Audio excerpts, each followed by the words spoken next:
Ito daw mga kaibigan ang kwento ni Pedro at ni Juan.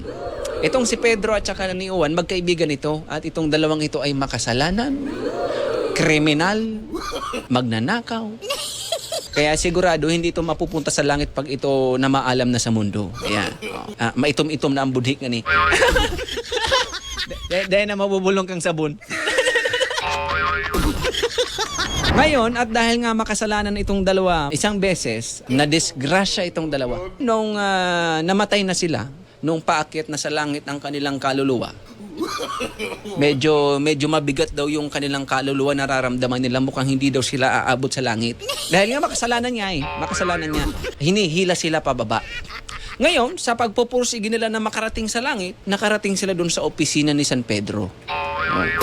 Kapangalan pa, Pedro tsaka si Juan. Sabi ni San Pedro, Mang Pedro, kapangalan pa naman kita. Ikaw naman, Juan, anong ginagawa nyo dito? Hindi kayo dito welcome. Wala kayo dito sa reservation ko. Wala kayo sa lista. Kaya ipagpaumay ninyo, Mang Juan at Mang Pedro, hindi kayo welcome dito sa langit. Pumunta na kayo doon, bumaba na kayo, welcome na welcome kayo doon sa baba. Sa baba na. Ngayon, pagpunta nila sa impyerno, natagpuan nila doon si Lucifer. Welcome na welcome sila doon ni Lucifer. Nag-arkila pa ng banda. May banda pa. Oo. Ngayon, napansin ni Mang Juan na doon sa impyerno, ang daming tao. Nahalata ni Mang Juan na yung mga tao doon, walang saplot. Tapos yung mga babae doon sa impyerno, walang ari. Walang ano.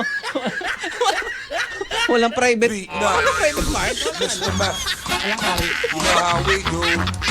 Ngayon, nagtanong ngayon si Mang Juan doon kay Lucifer. Sabi niya, Lucifer, ipagpawalang galang nyo na po. No. Kung pwede pong maitanong ko, kung bakit po ang mga babae dito sa inyo pong opisina, wala pong mga ari. Wala pong mga private part. Bakit po ganon, Lucifer?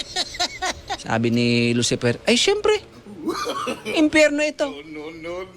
Kung may mga ari yung mga babae niya, para na rin kayong nasa langit.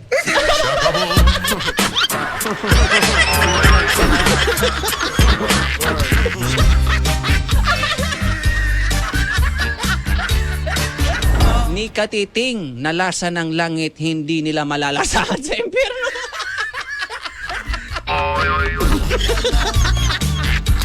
Pagiramdam ini po istorya sa nakat, ang isip, imbento, ano man ang pagkakaparehas sa bagay, lugar, pangyari o pangaran, di nangangahulugan na totoo kung may kaparehas. Ini po imbento sa naday po sinasadya. Alright? Energy